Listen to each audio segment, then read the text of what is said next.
오늘도 사탄은 광명한 천사로 가장해서 교회를 속이고 성도를 속입니다. 세상의 것들을 가지고 유혹하고 시험하면서 하나님의 사람들을 하나님에게서 멀어지게 만듭니다.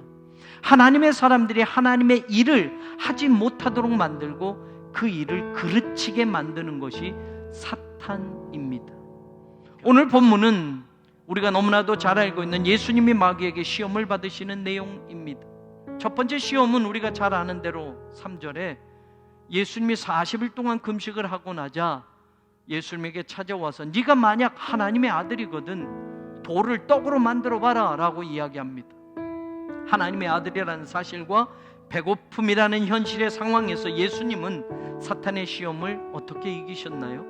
사람이 떡으로만 살 것이 아니라 하나님의 입으로부터 나오는 모든 말씀으로 살 것이다 라고 이야기하셨습니다.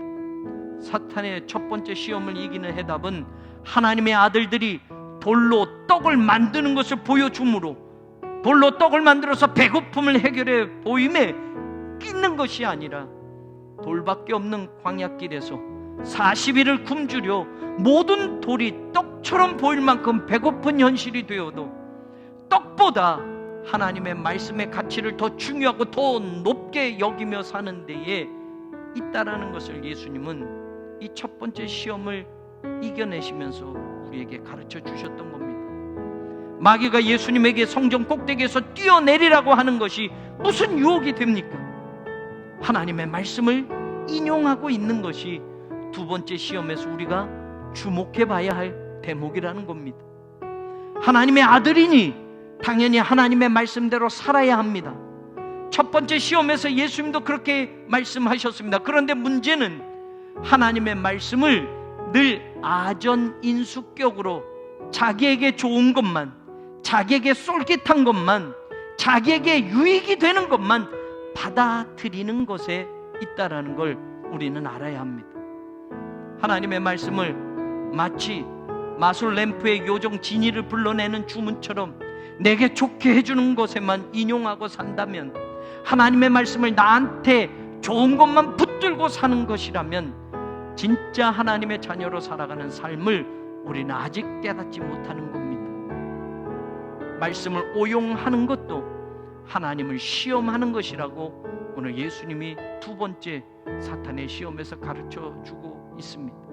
마지막 세 번째 시험은 8장 9절에 나옵니다. 예수님을 지극히 높은 산으로 사탄이 데리고 갑니다. 그리고 천하 만국과 그 영광을 보여주면서 말합니다. 내게 엎드리면 경배하면 이 모든 것을 너에게 주겠다 라고 말합니다. 우리의 신앙의 목적이 이 세상에서 세상 것 더 좀 가지고 세상의 영광 얻는 것에 있다면 하나님이든 마귀든 더 많이 준다고 하는 쪽에 기웃거리게 될 겁니다. 어떤 세상의 이득이나 세상의 성공이 보장된다고 할지라도 하나님 이외에 어떤 것을 섬기거나 그것 앞에 엎드리게 된다면 그 삶은 하나님의 자녀로 살아가는 삶이 되지 못한다라는 말씀입니다. 예배의 대상이나 예배드리는 목적은 오직 하나님뿐이라는 것을 예수님이 말씀하신 겁니다.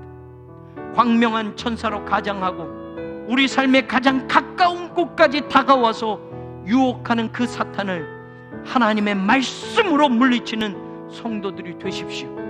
지금 힘들고 어려운 인생의 환경과 조건 속에서라도 진토에 내 영혼이 붙었을지라도 주의 말씀대로 살아나리라 고백하며 오늘 하나님의 말씀을 붙잡고 다시 일어나십시오.